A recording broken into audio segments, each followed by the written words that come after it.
So, a couple of weeks ago, I made a video explaining what I was working on, Crabsoft Radio, the game project Chronicles of Delanda.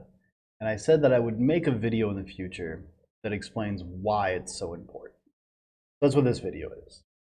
Um, to really understand what gaming means to me, which is, really dramatic way of saying it, but back in the day, I played Ultima Online on a private server, and I got really into role playing.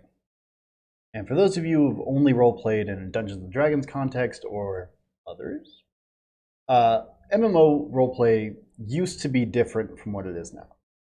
So what it is now is creepy ERP stuff and really heavily scripted communities, and I've even seen posts where people write characters for other people to play. It gets weird. Some people are into that. Fine, but that is not what I'm talking about in the history of my gaming career. So I opened a tavern in Ultima Online called the Lucky Crab, and it was player run. It was me. There were no NPCs. People would come in. Some of them role players, some of them PvPers. People just looking to chat and wind down. It was bank sitting, but not at the bank. And I would be in character. And so the couple of role players that came in, we impromptu, as the characters we were playing just kind of spouted off, and over time it grew into this kind of overarching story. And eventually a couple of those role players came to work at the tavern, so they were logging in every day and serving customers, and we were having a good time.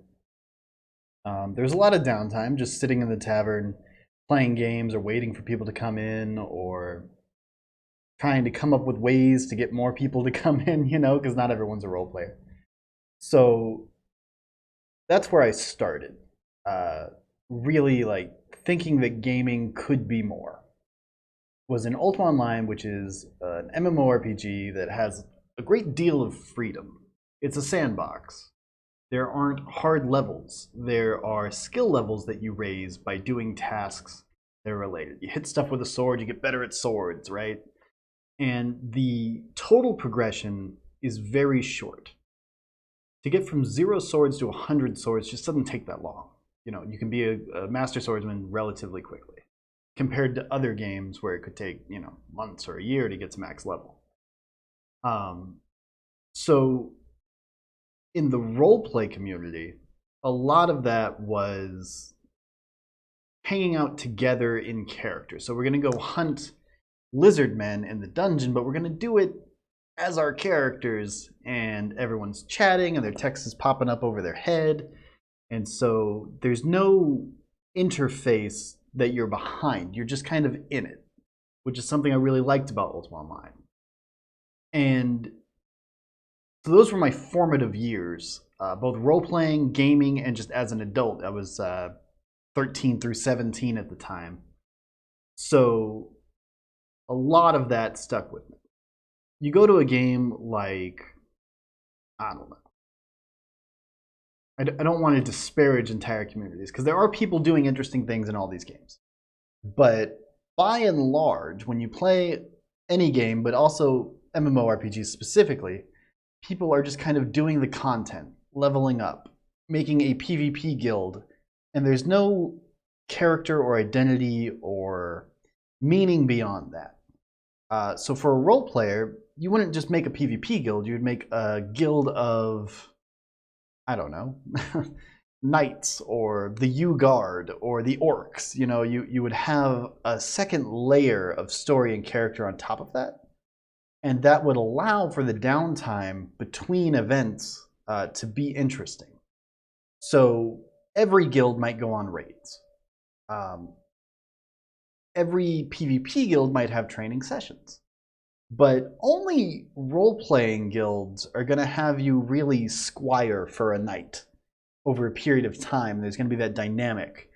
And maybe you think he's an idiot, and that's part of the character, but maybe you're also learning useful PvP tips along the way. It's another aspect of gaming that's always with me, always present.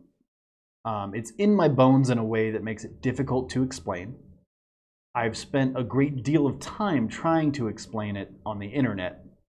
People that don't care, which is fine. You know, it's not something you should care about. But if you bring this secondary aspect of roleplay, we're just going to call it roleplay, but it's actually character, narrative, and theme. Different topic, different time. If you bring that into every game, or at least most games, you're going to get more out of it. And it really goes to the point that you get out what you put in, right? So if you're playing Minecraft just to play the game as it exists, you are going to go kill the end dragon as efficiently as possible. You're going to use all the best stuff. You're going to make a beeline, you know, you're going to dig straight down and then straight out and find some diamonds. And that's all well and good. That's fun for a lot of people. I don't care about those people. People that are having fun playing games, you're great. People that are playing Minecraft that way, they're not enjoying it, but they feel like they should be enjoying it because everybody else enjoys it, but something's missing. Something is absent. There's a void where there should be fun. And what I've found, for me at least, is that that void is a lack of character and theme and narrative and story and roleplay, effectively. So if I were to play Minecraft, the way that I like to play Minecraft, it would be with some friends. The social aspect is very important to me. And we would roleplay characters, and those characters would probably have jobs or themes or, you know, something going on. There would be a guy that goes and digs diamonds, be a miner or a blacksmith or, you know, a merchant that got it somewhere else, like from a box. And as a whole, we would not be as effective at playing the game. We wouldn't kill the end dragon as fast. We wouldn't get as much done as quickly. We wouldn't have big mob farmers that automate the creation of arrows, right? But we would have fun.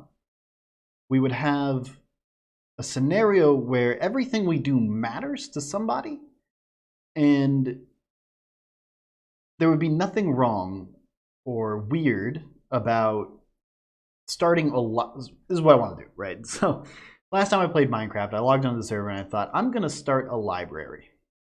I'm going to write some books. I'm going to put them out. I'm going to encourage other people to write books, and I'll put them in my library because that's a thing that we did several different times over the years in Ultima Online.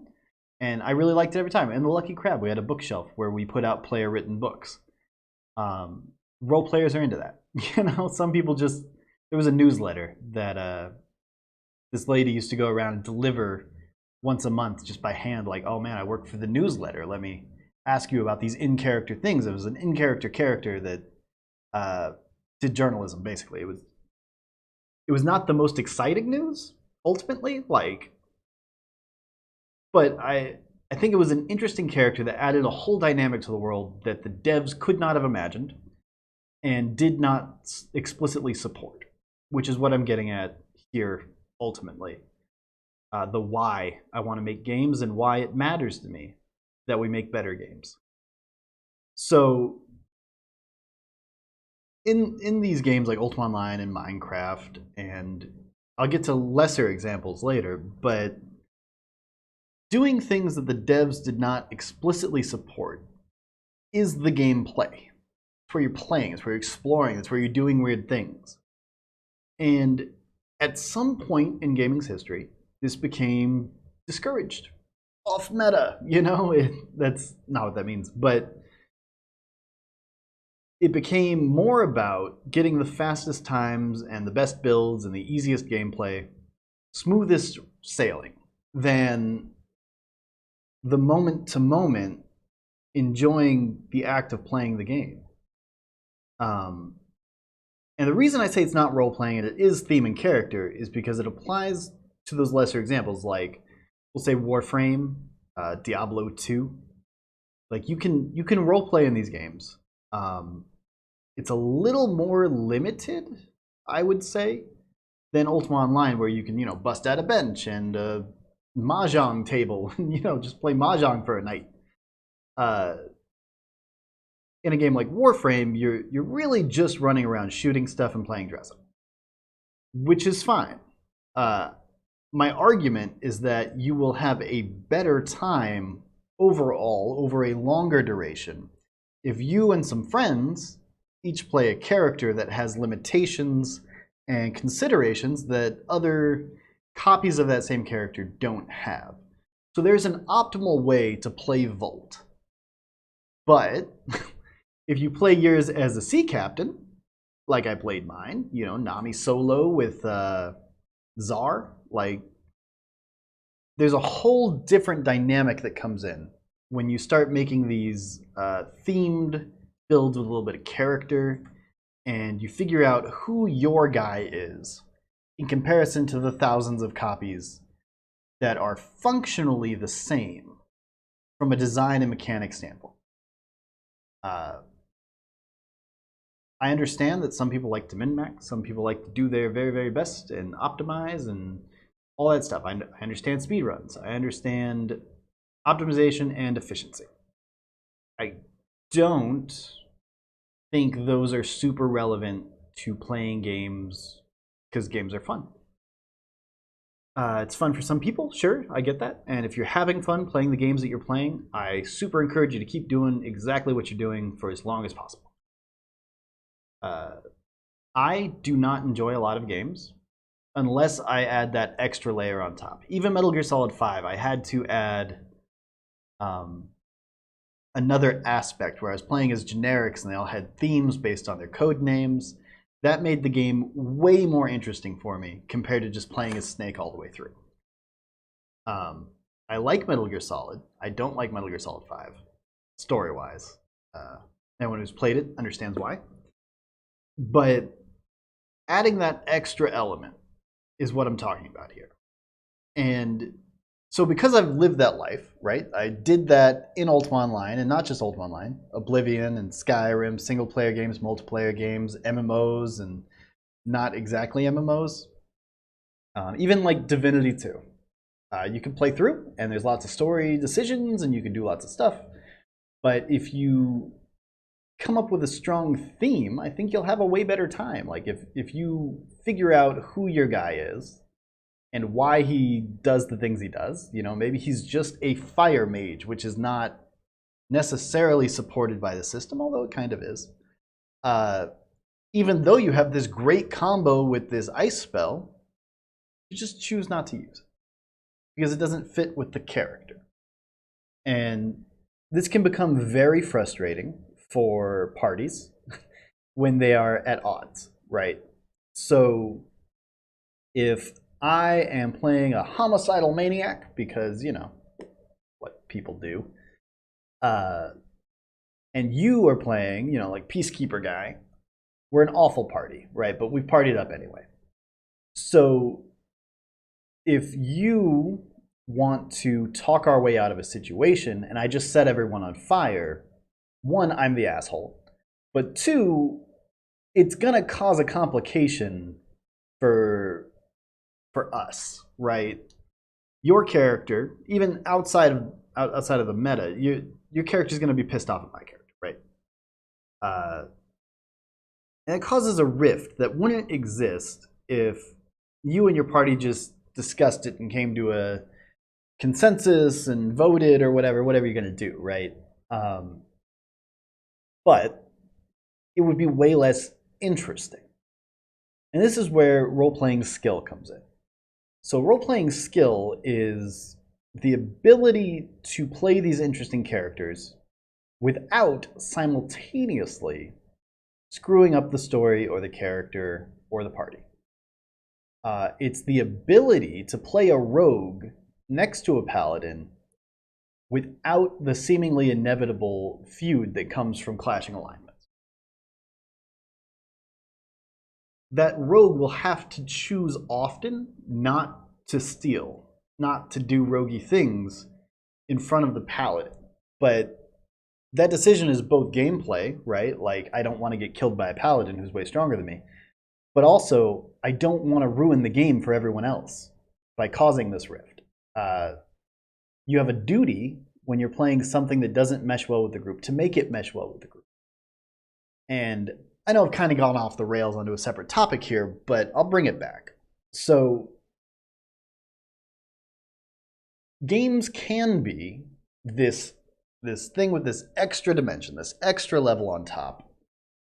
It's not hard to do. It's not for everyone, admittedly. It is super for me. And I think we can get a lot more out of gaming if we think about how we play games instead of the games that we play.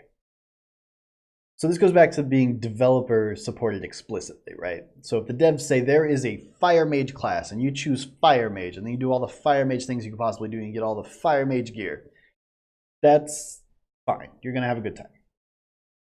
But might you have a better time?